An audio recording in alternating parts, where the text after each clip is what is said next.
Hello everybody and welcome to Nathan on Shuffle and to my next episode in this Jethro Tull series that I'm doing this month. This year, every month, I'm featuring another progressive rock artist that I think deserves feature, that's part of the classic prog movement, some of the big names in the progressive rock scene that I want to bring attention to people who maybe haven't heard or delved into their music. This is a chance to get more of a perspective about the artist. For those who love and already are familiar with the band, they can chime in and give their opinions about the artist and how they feel.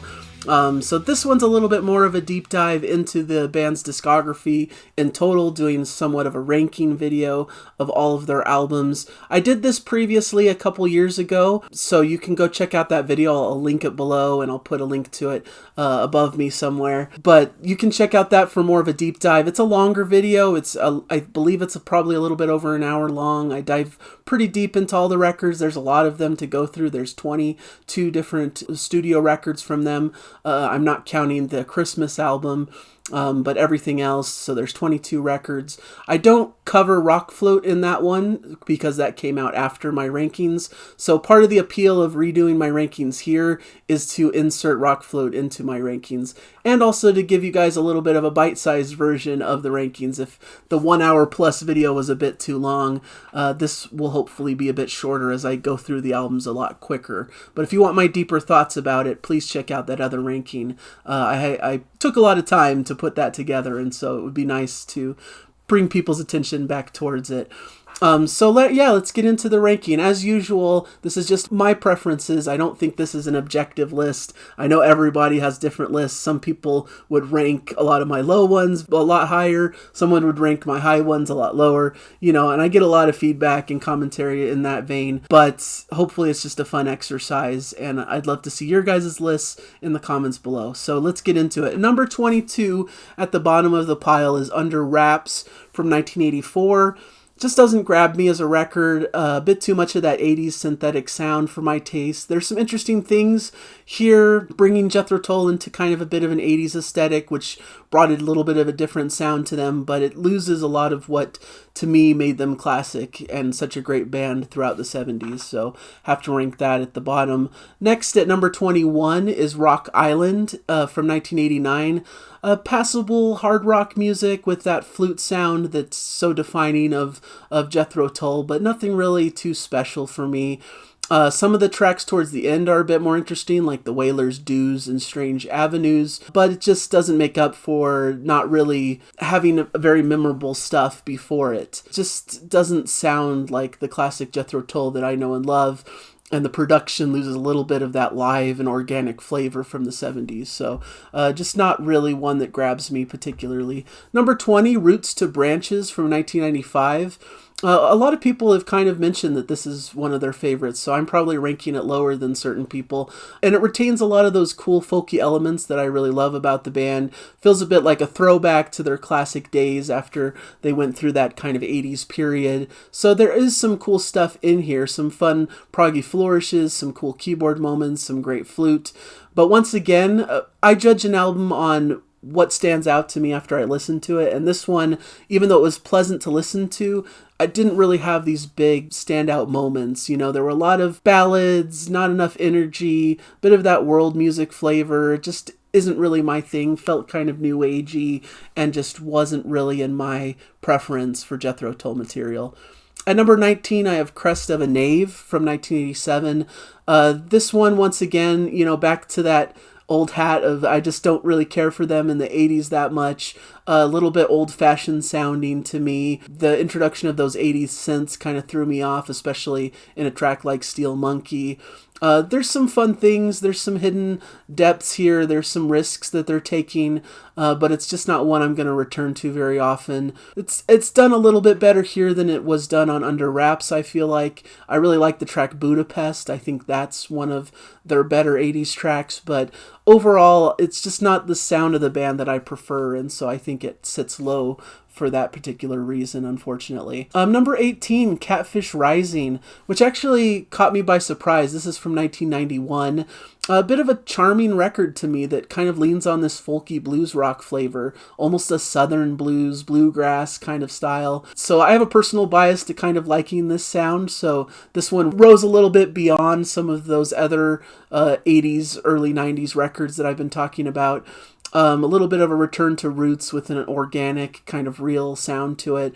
I don't know, I just kind of like that vibe. I kind of like the folkiness and the almost bluegrass type influences that they're bringing to the forefront here. So another surprisingly fun record that I actually enjoyed more than I was expecting. At number 17, I have jtoll.com from 1999. And I had a surprising amount of fun listening to this. I went in thinking this was probably going to be on the weaker end of their discography based on other reviews and things I'd heard. But I somewhat liked this. I think it had a great modern sound to it, some playfulness, a little heavy at times, but has some prog flourishes. Maybe not every song hits hard, but there's some surprising good stuff amongst the album here that I really enjoy. I even enjoy Hot Mango Flesh, which I know is kind of a much maligned track from their discography, but it's just a weird little quirky track that I had a lot of fun listening to when it popped up. I kind of like these little quirky off-kilter tracks when they come up because they kind of break up the flow of the record and just make me chuckle and smile a little bit. But you know, even though there's some albums from this period of the band that maybe are technically better, I just enjoyed it, and so I place it just a slight bit higher than some of the other surrounding records from this time period. At number 16, which is a little bit of a change up from my prior rankings, I had this a little bit higher, but I've knocked it down just from listening to it a few more times.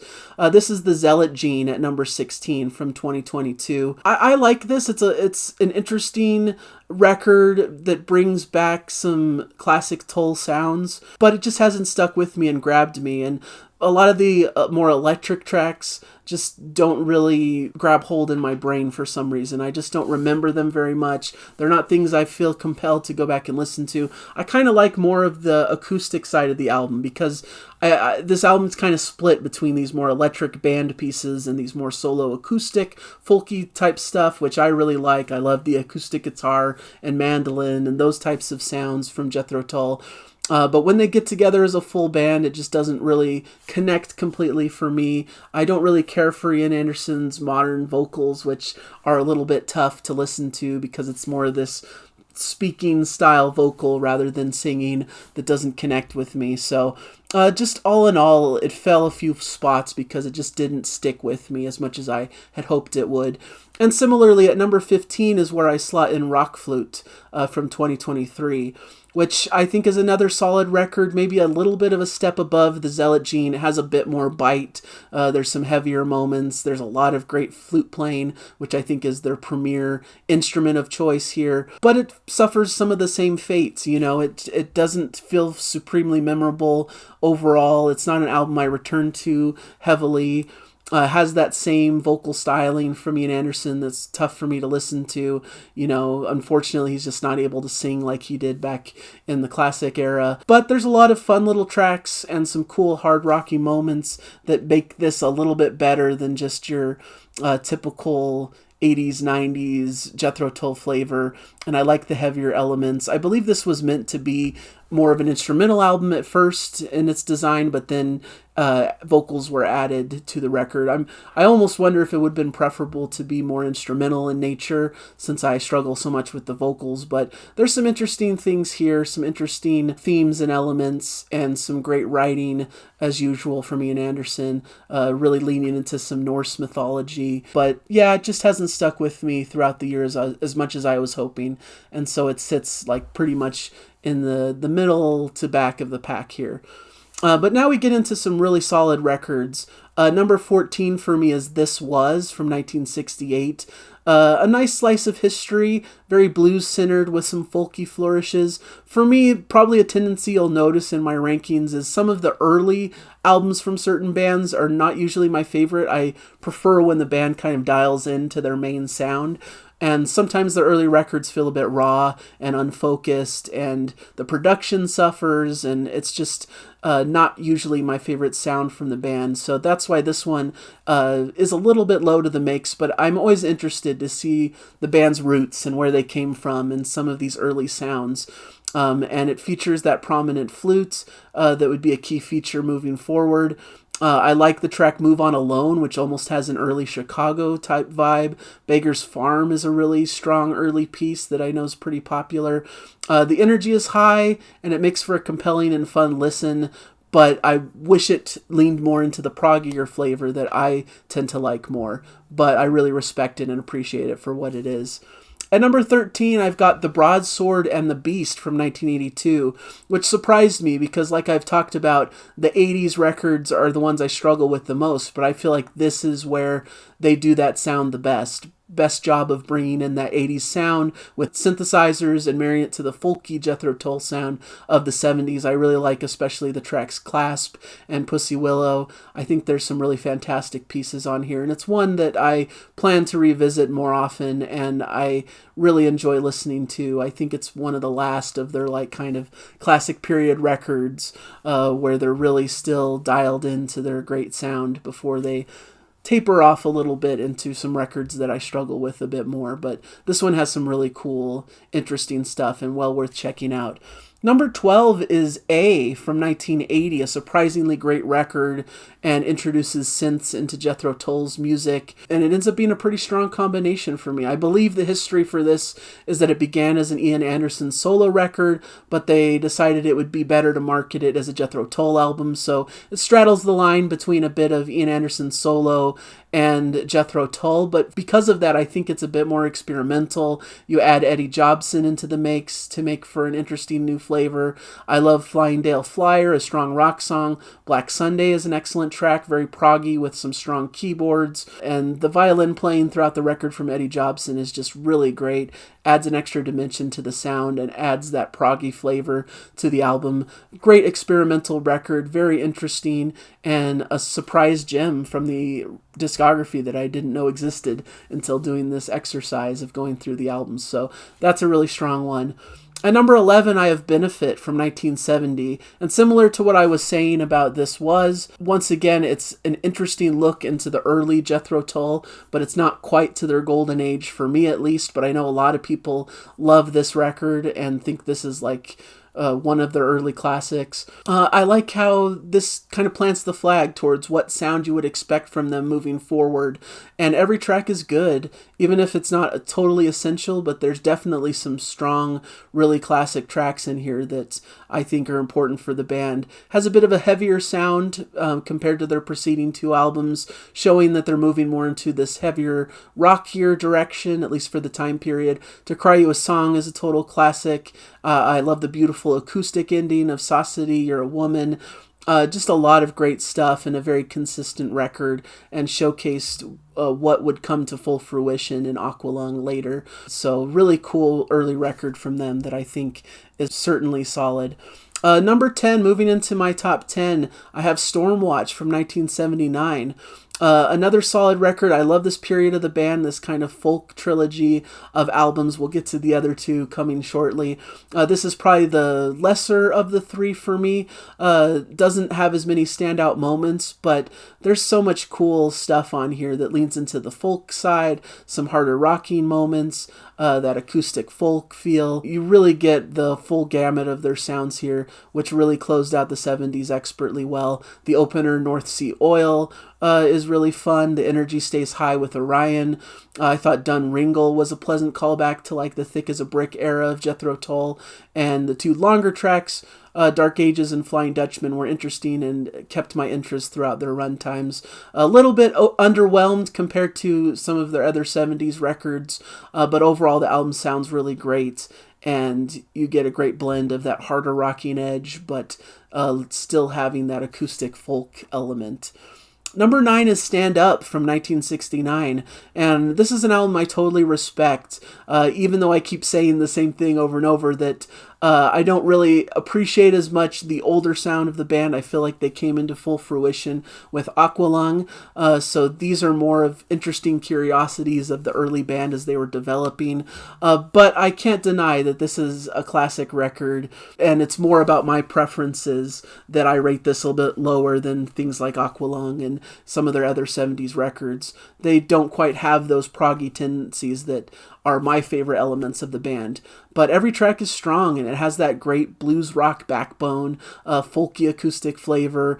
Buri is a fantastic instrumental that features flute and that fusion of jazziness and classical that they're known for, being an interpretation of like a Bach piece. It starts with a heavier blues rock number. A New Day Yesterday has some lighter songs, some ballads, but some heavy rockers. We get a great balanced record, and I feel like it really improves upon their debut and showcases what would come to fruition in Aqualung, and is just a really solid record with so many classic tracks. So a well-beloved record for good reason. Stand up at number 9. But we move on to number 8, which for me is War Child from 1974, which I feel like the first half of the record is maybe weaker.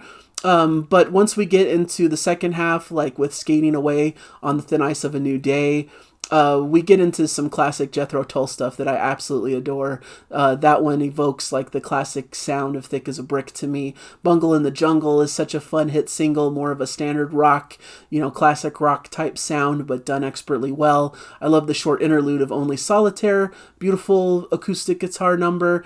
And I just really have a blast listening to the Third Hurrah. There's just so many fun, cool moments. Maybe this album's a bit of a response to a Passion Play, which really embraced this over-the-top progressive rock style, and this is a bit more of a straightforward record. Maybe that's why I don't quite rate it as high as their classic proggy records and Thick as a Brick and Passion Play, but I still really love the sound here. It's still right in the classic 70s style and has so many interesting and fun songs, especially the second half of the record, and stands out to me as a great album from their catalog. Number 7, maybe a bit higher for me than for most people. I see this ranked fairly low for a lot of people, but I just really love the record. It's Too Old to Rock and Roll, Too Young to Die from 1976.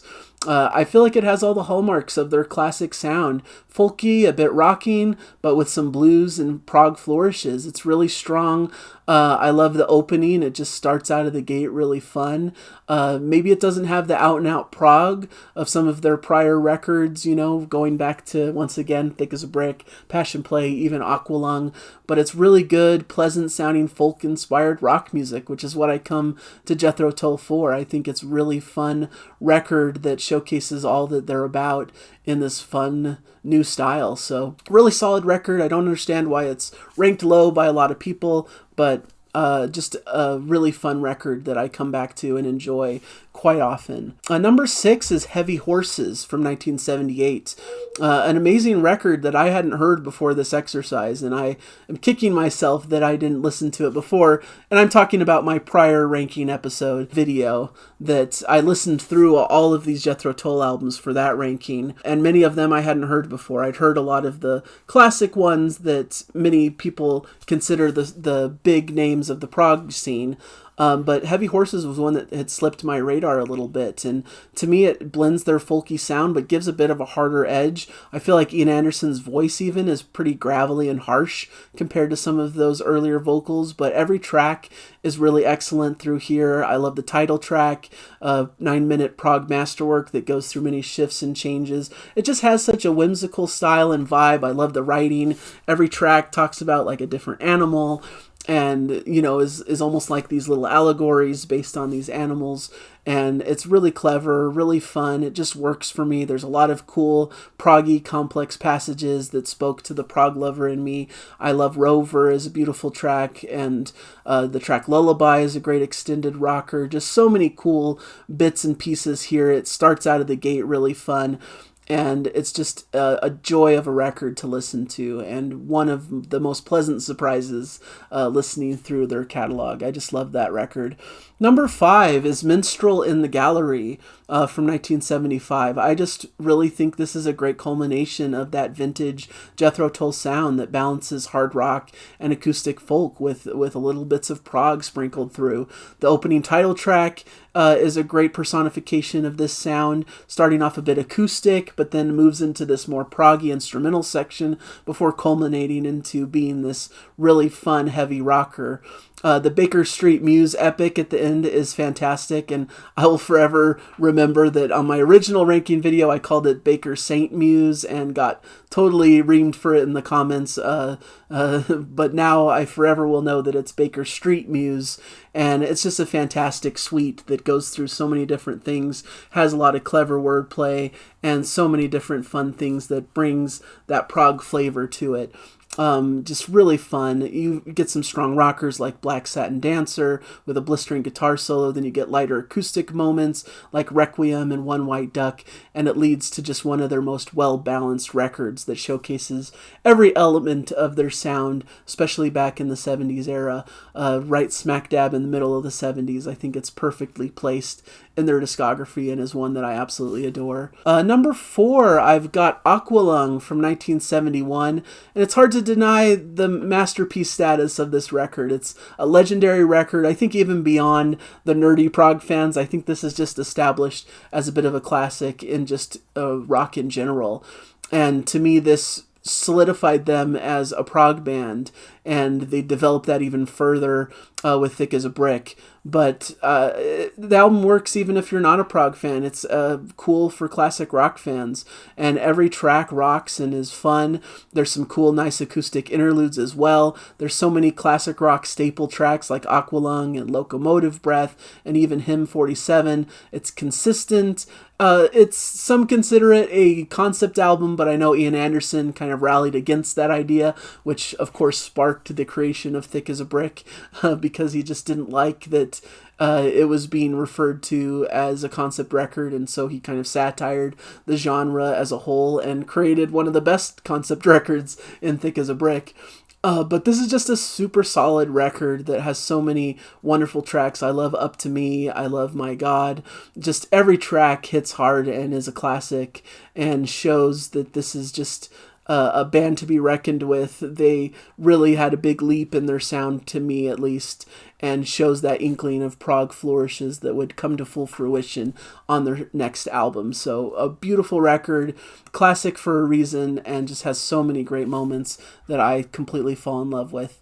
Number 3 is Songs from the Wood from 1977. Excellent folk album with prog touches throughout.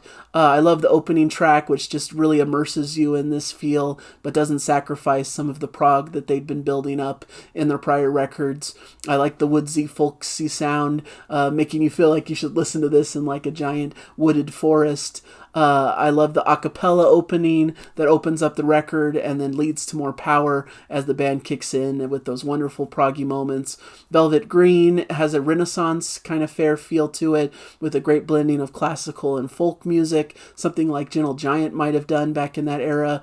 Every track is great. There's some more rock-oriented moments, some lighter acoustic feel, but it always maintains my interest. It never dips in quality, and it's super consistent and just excellent throughout its runtime. Just a really solid, wonderful record. It's one that my dad showed to me early on when I was getting into Jethro Tull. He doesn't know a lot of Jethro Tull music, but he really likes Thick as a Brick, and he really likes this album, and that's probably why those albums rank high for me, because there's nostalgia to that, and I think this album really showcases some of the best tendencies of Jethro Tull, and I just absolutely adore it.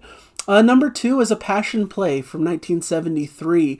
To me, this is a super underrated record. To me, it's every bit as good as Thick as a Brick, which, spoiler alert, we'll get to in just a second. You know, some people, I think, view this as the lesser of the two, but to me, they're like two equally brilliant works of progressive rock music. This is like the darker, messier, jazzier version of Thick as a Brick, and I just really adore it. Maybe it's a bit less polished than Thick as a Brick, maybe it's a little bit rougher around the edges, I don't really care for the whole Hare Who Lost His Spectacles story. It's kind of whimsical and funny the first time you hear it, but it's a little bit skippable to me upon future and repeat listenings, so that kind of mars it just slightly. But beyond that, it's just so fun as a record. It just has so many cool killer moments. There's some harder rock edge to it, especially towards the end. There's some killer standout riffs, some cool saxophone work. The progressive rock factor is off the charts. It's extremely proggy and complex, and they just go full balls to the wall on this record, and I just really adore that style. It's like they just decided to embrace their prog style from Thick as a Brick and go even further with it in this darker, messier, kind of jazzier way that just really worked for me, and I think is a fantastic, really cool record that gets a little bit forgotten when people talk about Jethro Tull and their discography. But at number one, as has been teased throughout, is Thick as a Brick from 1972.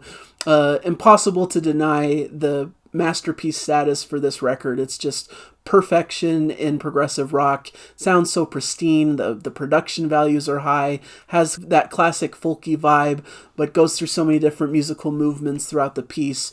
It starts fairly simple with like just beautiful singing over acoustic guitar and flute, but then the band kicks in and they just go for a ride. They keep your attention throughout the piece and never let go. There's a lot of energy and a lot of excitement. There's a lot of cool proggy moments, some great moments of beauty and pure unfiltered fun. I love the Hammond organ and the strings that really accentuate both sides of that dichotomy of sound. There's some string flourishes towards the end that are just some of the most beautiful moments in music that I've ever heard. It stemmed from that satirical place, like I mentioned. This was a little bit of a satire of prog as a genre and on concept albums, rallying against how people viewed Aqualung. But then it became a classic in the genre, which is really fascinating to me.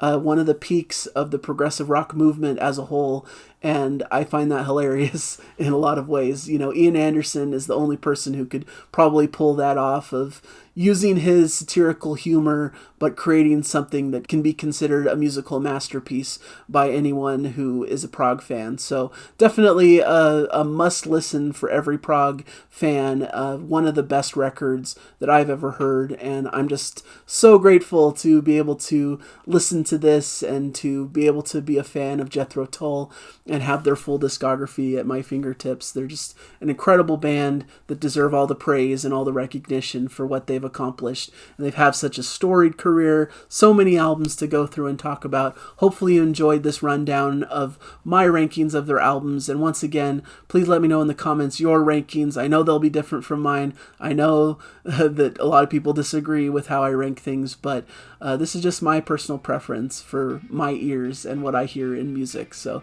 thank you guys for joining me. This has been a fun episode. I hope you guys agree, and I hope you'll join me for future episodes on the channel. Thank you guys, everybody. I'll see you in the next vid. Bye.